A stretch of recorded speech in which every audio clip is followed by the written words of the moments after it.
Capítulo Chivi Diário de Mina Harker. 1 de novembro. Viajamos durante todo o dia, a boa velocidade. O Dr. Van Helsing tem se mostrado lacônico, diz aos camponeses que estamos com pressa de chegar a Bistritz e pagá-los bem para fazerem a muda dos cavalos. Parece que não se cansa, não repousou durante todo o dia, embora tivesse me obrigado a dormir bastante. Ao anoitecer, hipnotizou-me. Segundo me contou, minha resposta foi habitual, escuridão, água batendo e estalidos de madeira. Portanto, nosso inimigo ainda está no rio. Escrevo isto enquanto esperamos, numa fazenda, que aprontem os cavalos. Já vamos partir. 2 de novembro. Pela manhã, consegui dirigir a carruagem, enquanto Van Helsing descansava e, assim nos revezando, viajamos durante toda a noite. Agora, estamos em pleno dia, claro, apesar de frio. Há na atmosfera um peso estranho, digo peso por falta de um termo melhor. Ambos sentimos-nos oprimidos. Ao amanhecer, Van Helsing me hipnotizou e disse que eu respondi, em escuridão, madeira estalando e água rugindo, o que quer dizer que o rio está mudando, à medida que sobe. Espero que meu marido não esteja correndo perigo, mais do que seja necessário, mas estamos nas mãos de Deus.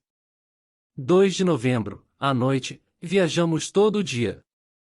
A região está se tornando mais selvagem, à medida que nos aproximamos das encostas dos Cárpatos. O Dr. Van Helsing diz que amanhã cedo chegaremos ao Passo de Borgo. Os cavalos são muito poucos agora e os que restam terão que seguir conosco, pois não poderão ser mudados.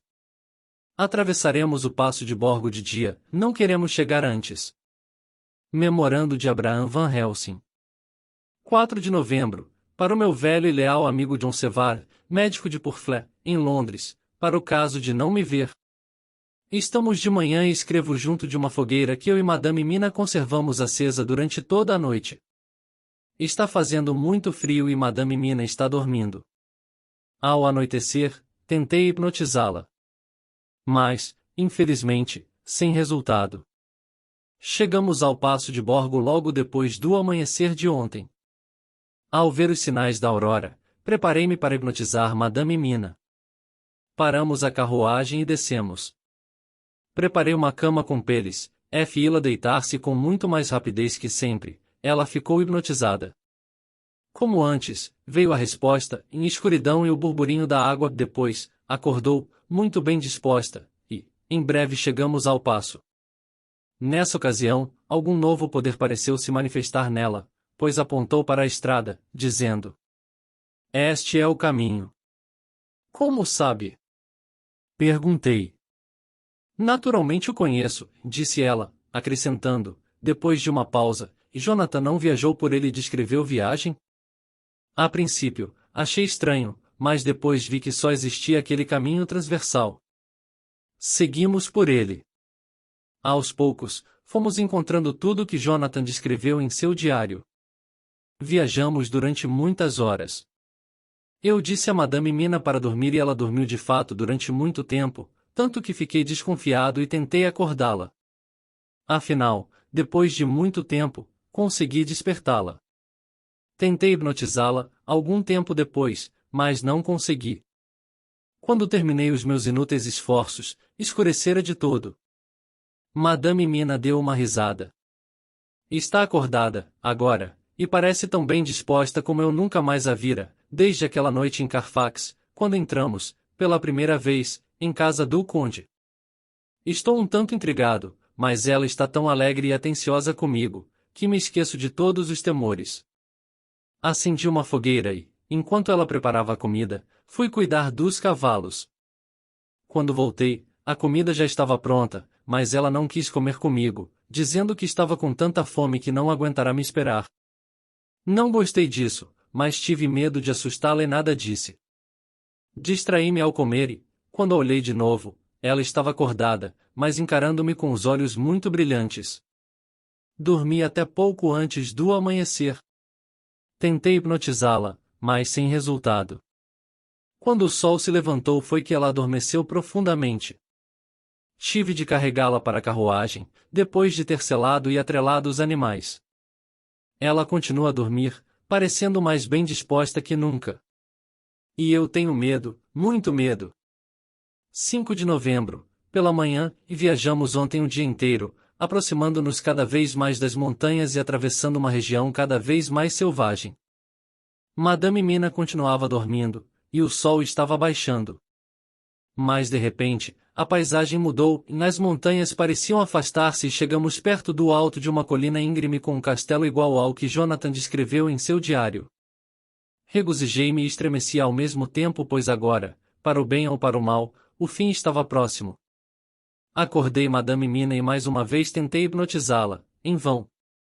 Acendi uma fogueira e preparei a comida, mas ela não comeu, protestando, simplesmente, falta de apetite. Não a forcei, mas tratei de comer, pois sabia que precisava mostrar-me muito forte, para enfrentar o que tinha pela frente. Depois, temeroso, tracei uma grande circunferência em torno do lugar em que estava Madame Mina e, sobre ela, espalhei uma parte da hóstia, que eu pulverizara muito, de maneira que nenhum lugar da circunferência ficasse descoberto. Madame Mina ficou sentada, durante todo aquele tempo, imóvel como se estivesse morta, e foi empalidecendo até se tornar mais pálida do que a neve, e não dizia uma palavra. Mas, quando me aproximei, ela se agarrou a mim, tremendo da cabeça aos pés. Não quer chegar até a fogueira? Perguntei-lhe desejando verificar o que ela podia fazer. Ela levantou-se, mas, depois de dar um passo, parou. Por que não vem? Insisti. Ela sacudia a cabeça e tornou a sentar-se onde estava. Não posso! Exclamou, depois. Regozijei-me, pois o que ela não podia fazer nenhum daqueles de quem eu tinha medo poderia. Embora houvesse perigo para seu corpo, sua alma estava salva. Pouco depois, os cavalos começaram a relinchar e a empinar e tratei de acalmá-los. Quando sentiram minhas mãos em seu pelo, mostraram-se alegres e acalmaram-se, lambendo-me as mãos. Muitas vezes, durante a noite, o fato se repetiu. Pela madrugada, a fogueira começou a apagar-se e fui atiçá-la, pois a neve estava começando a cair e o frio a apertar. No meio da escuridão, havia uma espécie de luz e a neve, ao cair, parecia assumir formas humanas, de mulheres arrastando vestidos compridos. O silêncio era quebrado apenas pelo relincho dos cavalos, que pareciam apavorados. Comecei a sentir medo, um medo terrível. Tive medo por Madame Mina, quando aqueles vultos malditos se aproximaram, rodando em torno. Olhei-a, mas ela estava calma, contemplando-me, como eu desse um passo em direção à fogueira. Para avivá-la, ela me agarrou pelo braço, sussurrando como uma voz que a gente só ouve em sonhos, tão baixa era. Não! Não saia! Não saia! Aqui está em segurança! Encarei-a nos olhos e disse. Mas e a senhora? É pela senhora que tenho medo. Medo por mim? Por quê? Ninguém está mais em segurança no mundo que eu. Disse ela, soltando uma gargalhada, baixa, estranha. Quando procurava refletir sobre a significação de suas palavras, um sopro de vento avivou as chamas, e à luz da fogueira, vi a mancha vermelha na testa da pobre moça. Então, compreendi. De qualquer maneira, teria compreendido pouco depois, pois as figuras que giravam na névoa e na neve se aproximaram, mantendo-se, porém, sempre fora do círculo sagrado. E começaram a materializar-se até que vi as 3 mulheres que Jonathan tinha visto. Venha, irmã! Venha conosco! Gritavam. Olhei para Madame Mina e senti uma alegria profunda, ao ver a repulsa, o terror, estampado em seus olhos. Graças a Deus, não era ainda delas. E assim ficamos até o amanhecer, enquanto a neve caía. Eu me sentia abatido e amedrontado, mas quando o sol começou a subir pelo horizonte, tudo mudou. Aos primeiros alvores da aurora, as figuras malditas se dissolveram, num turbilhão de névoa e neve, que desapareceu, na direção do castelo. Vendo que o amanhecer se aproximava, virei-me, instintivamente, para Madame Mina, disposto a hipnotizá-la, mas ela adormecera, de súbito, profundamente, e não consegui acordá-la. Fui ver os cavalos, todos estavam mortos. Tenho muita coisa que fazer hoje. Vou comer para me fortalecer bastante e depois, mãos à obra. Madame Mina continua a dormir. Graças a Deus, seu sono é calmo. Diário de Jonathan Harker. 4 de novembro, à noite, o acidente com a lancha foi um golpe terrível para nós. Se não fosse isso, já teríamos alcançado o barco há muito tempo e minha querida Mina estaria livre. Não gosto nem de lembrar dela perto daquele lugar horrível. Arranjamos cavalos e estamos seguindo por terra. Escrevo enquanto Godalming faz os preparativos. Se ao menos Maurice e Sevard estivessem conosco. Diário do Dr. Sevard. 5 de novembro, ao amanhecer, avistamos o grupo de ciganos diante de nós, afastando-se do rio, cercando a carroça. Ao longo, ouviam-se uivos de lobos, a neve, que cai sem cessar, deve tê-los expulsado das montanhas e estamos rodeados por perigo de todos os lados. Memorando do Dr. Van Helsing. 5 de novembro, à tarde, pelo menos, não estou louco. Devo agradecer a Deus esta graça, depois do que passei. Deixei Madame Mina dormindo dentro do círculo sagrado e tomei o rumo do castelo. O malho de que me muni em Veresti foi útil, com ele, arrombei todas as portas. Lembrando-me do diário de Jonathan, encontrei o caminho da capela. O ar estava poluído, parecia haver ali algum vapor sulfuroso, que, às vezes, me punha inteiramente tonto. Lembrei-me, então, de Madame Mina e senti um aperto no coração.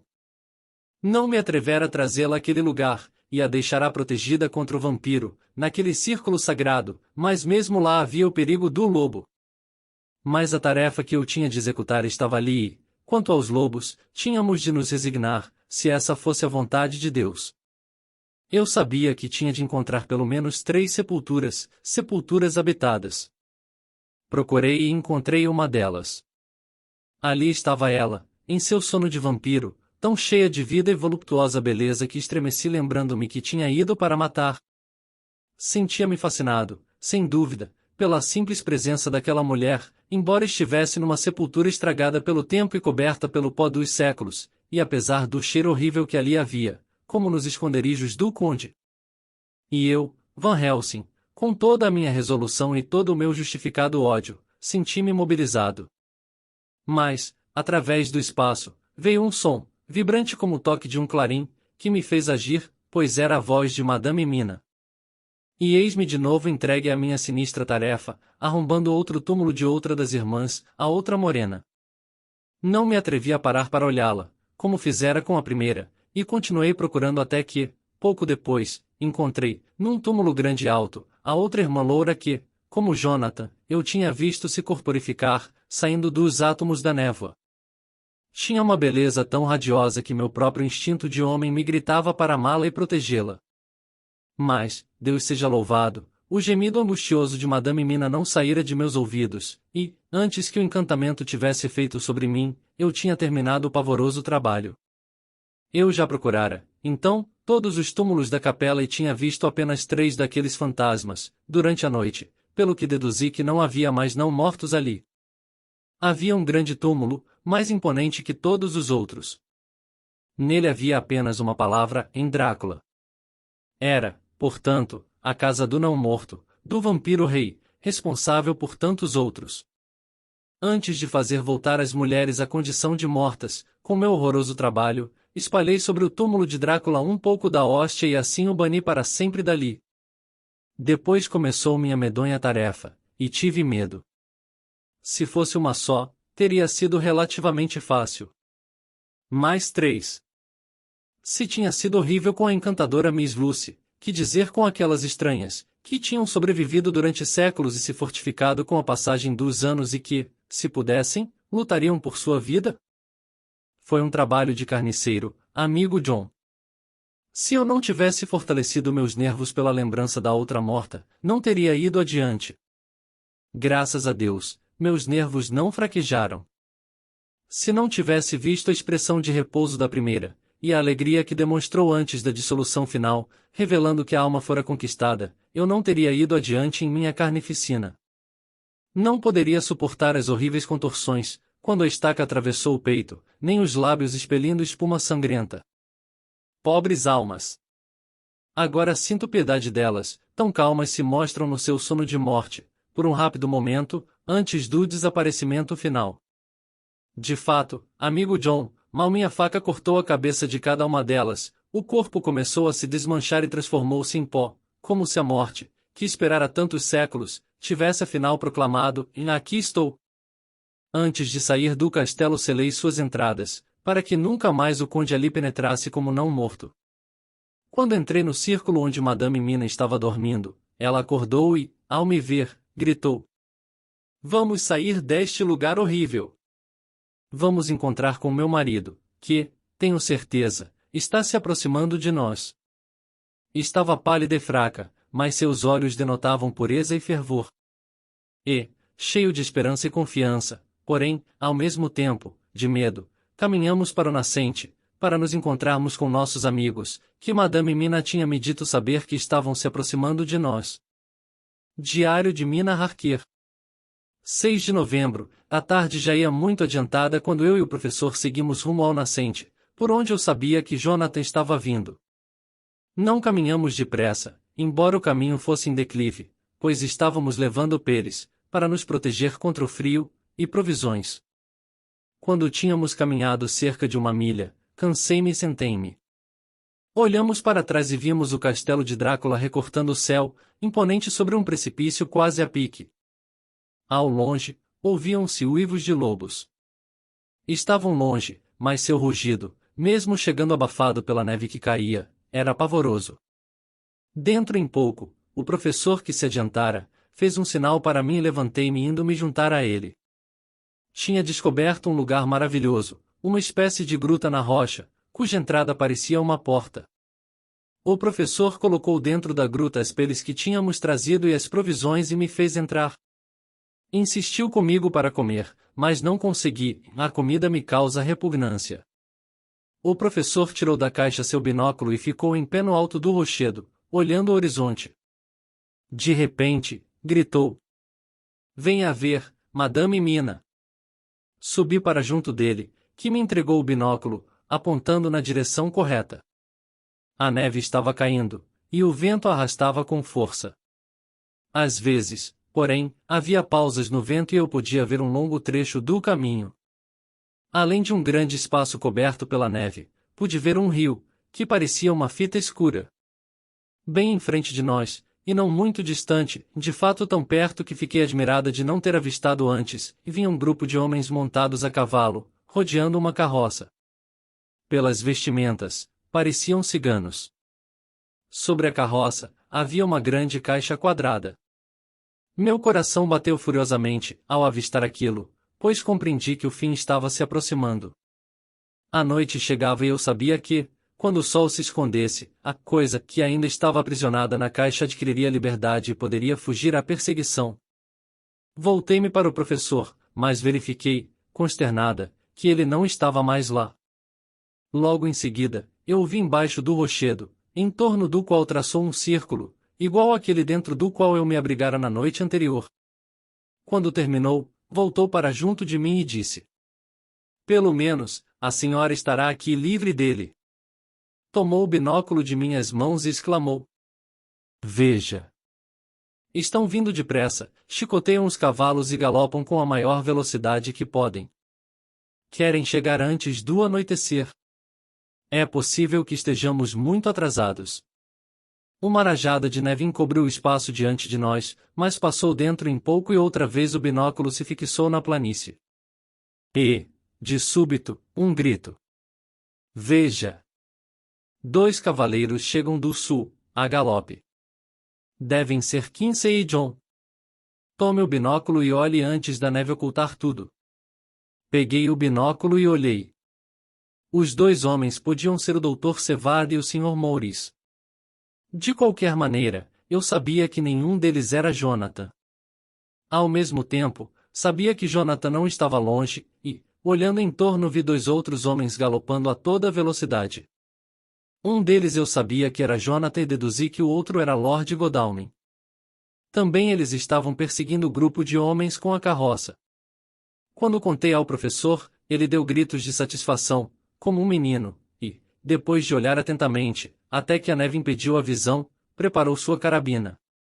Eu tirei o revólver, disposta a utilizá-lo, também, pois, enquanto conversávamos, o uivo dos lobos estava se aproximando cada vez mais.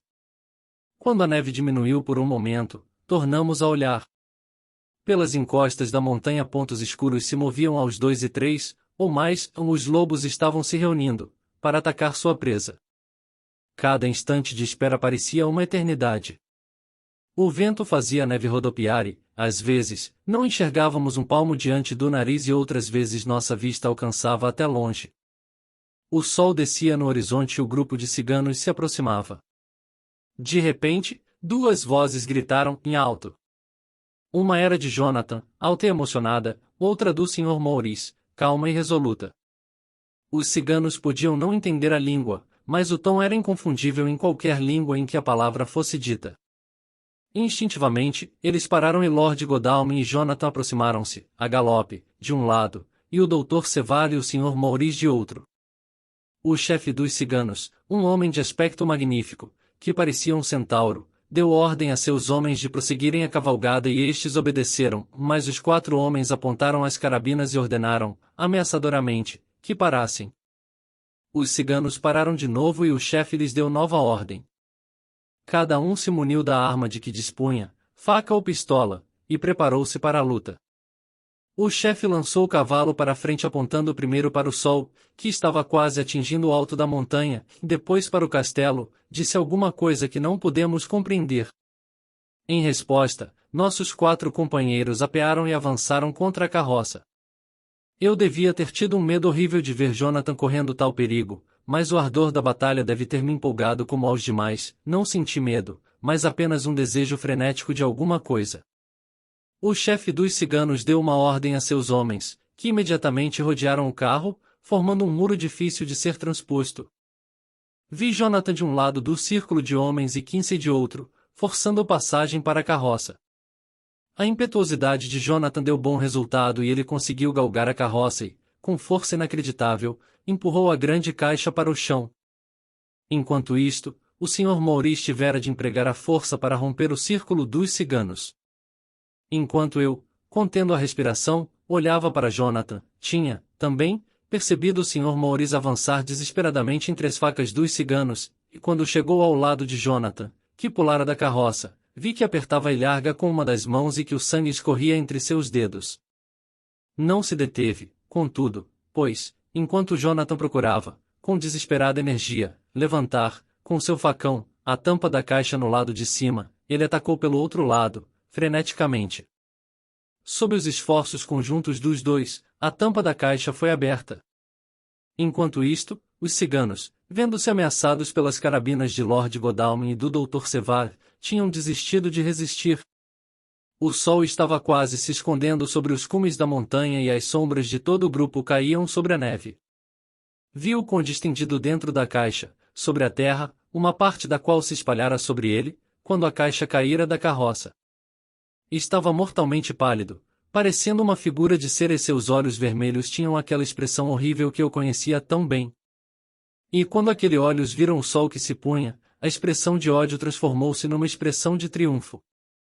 Mas, naquele instante, o facão de Jonathan brilhou. Estremeci, ao vê-lo cortando o pescoço do conde, mas ao mesmo tempo, a faca do Sr. Maurice atravessou-lhe o coração. Foi como um milagre, diante dos nossos próprios olhos, em menos de um segundo, todo o corpo se transformou em pó e desapareceu de nossa vista. Enquanto viver, terei a alegria de lembrar que, no momento da dissolução final, houve no rosto do conde uma expressão de paz como jamais supus que pudesse haver. Os ciganos, ao verem o extraordinário desaparecimento do morto, fugiram, sem uma palavra. Os que estavam na carroça, gritavam aos outros que não os abandonassem, enquanto fugiam também. Os lobos, que tinham se mantido a certa distância, saíram atrás deles, deixando-nos livres.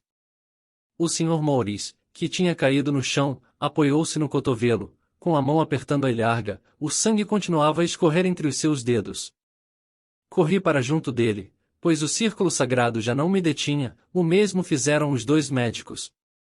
Jonathan ajoelhou-se por trás dele e o ferido encostou a cabeça em seu ombro. Com um suspiro, Maurice segurou minha mão com a sua que não estava suja de sangue. Deve ter visto a angústia estampada em meu rosto, pois sorriu, dizendo: Sinto-me feliz por ter sido útil. Meu Deus! Gritou, apontando para mim. Vale a pena morrer para isso. Olhem! O sol estava bem em cima do cume da montanha e seus raios caíam em cheio sobre meu rosto. Impulsivamente, os homens caíram de joelho, exclamando em Amém. Graças a Deus que tudo não foi em vão. Disse o moribundo. Vejam. A neve não é mais imaculada que sua fronte. A maldição passou. Nota. Há 7 anos atrás, todos nós atravessamos um inferno, e a felicidade de alguns de nós depois disso compensa, penso eu, tudo o que sofremos. Eu e a Fina sentimos-nos satisfeitos pelo fato do aniversário de nosso filho transcorrer na mesma data da morte de Kinsey Maurice. Sua mãe acredita, eu sei, que algo do espírito abnegado e bravo de nosso amigo passou para ele. Seu nome é uma homenagem a todo o nosso grupo de amigos, mas nós o chamamos de Kinsey. No verão deste ano, fizemos uma viagem à Transilvânia e percorremos os lugares tão cheios, para nós, de terríveis recordações. É quase impossível acreditar que o que vimos com nossos próprios olhos e ouvimos com nossos próprios ouvidos tenha sido verdade. Todos os seus traços desapareceram. O castelo continua como antes, erguendo-se sobre uma paisagem de desolação. Ao regressarmos, falamos dos velhos tempos, de que podemos lembrar sem desespero, pois tanto Godalming como Sevard estão casados e são felizes. Tirei os papéis do cofre, onde estavam encerrados desde nosso regresso, há tanto tempo. Ficamos chocados com o fato de que, em todo esse material, dificilmente se encontra um documento autêntico, tudo se resume em papel datilografado, com exceção das últimas anotações feitas por mim, Mina e Sevard do memorando de Van Helsing. Não poderíamos exigir que alguém aceitasse tais documentos como prova de acontecimentos tão estranhos. Van Helsing resumiu tudo, ao dizer, enquanto carregava nosso filho nos joelhos. Não precisamos de provas, não pedimos a ninguém que nos acredite. Este menino saberá, algum dia, como sua mãe foi valente e corajosa. Já conhece sua dedicação e carinho, mais tarde, há de saber como alguns homens amaram tanto que se atreveram a tais coisas para sua salvação. Jonathan Harker.